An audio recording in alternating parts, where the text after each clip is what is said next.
so excited for what's in this box. This is the MacBook Pro M3 Max. It was delivered today. Let's unbox it and see what it's looking like.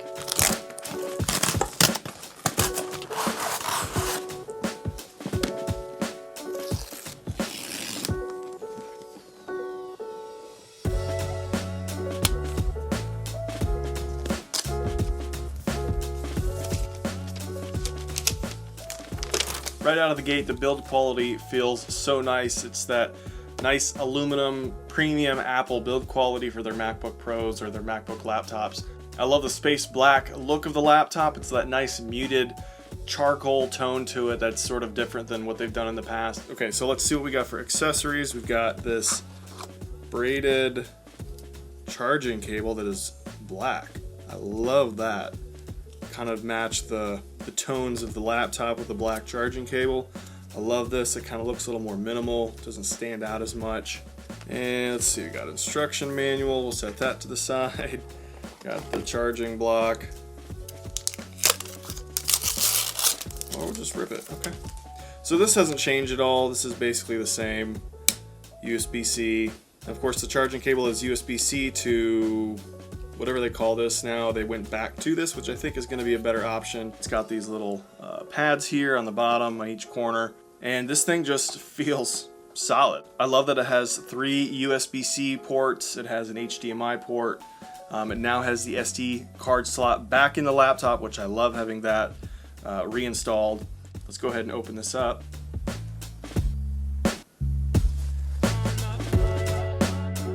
The M3 Max is definitely not cheap, but I was trying to future-proof, I guess you could say, myself a little bit for a few years and kind of build up the guts of the computer to last me for a little while. So because I travel a lot for work, I opted to go for the 14-inch, which I have been used to the 13-inch from the M1 MacBook Pro. So to me, the 14-inch feels like a little bit of an upgrade versus maybe going down in size compared to the 16-inch. So 14-inch, I did the M3 Max. I'm just going to show you my configuration here. This is not something that everyone would need to use as a configuration, but this is what I chose. And so I did the Apple M3 Max chip, the 14 core, just the first option. And then instead of doing 36 gigabyte unified memory, I chose to do 96 gigabyte unified memory. Maybe that's overkill. I don't know.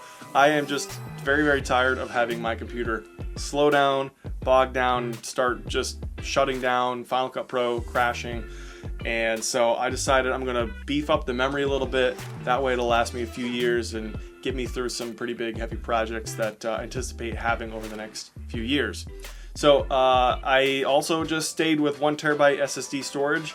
I kind of wanted the 2 terabyte, but at the end of the day, if you're gonna save a little bit of money, I would rather save money on SSD storage because I can just use external hard drives, which is what I'm already doing for my workflow, and put that money towards the memory. So that's what I opted to do. M3 Max chip with a 14 core CPU, 30 core GPU, 16 core neural engine, 96 gigabyte unified memory, and 1 terabyte of SSD. Hey, real quick, if you guys are liking the music in this video, it's from audio.com. It's a phenomenal music subscription site. Use my code Wilson70 to get 70% off the Pro membership. That's a huge, huge savings, and the music options there are so great for client work, YouTube content. So go check it out, save yourself some money, hook up that subscription. I appreciate it. I get a kickback from that as well.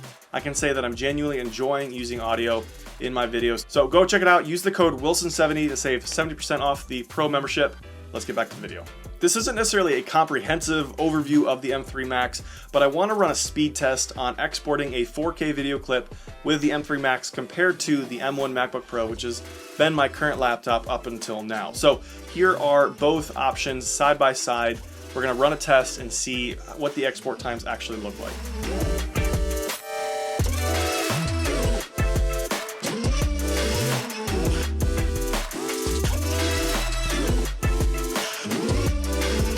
I think you can see that test alone speaks for itself. M3 Max compared to the M1, just massive difference. Going to save so much time in editing, export times, manage multiple programs, and save a lot of time and money, because when you think about it, if something's not working and I'm not getting something done because of a slow computer, that's money that I'm losing, that's time that I'm losing. So I'm excited to see how the M3 Max is gonna improve and help my video production business and my YouTube channel go to the next level over the course of 2024. If you guys wanna see more content just like this, subscribe, like this video, and I will see you guys in the next one.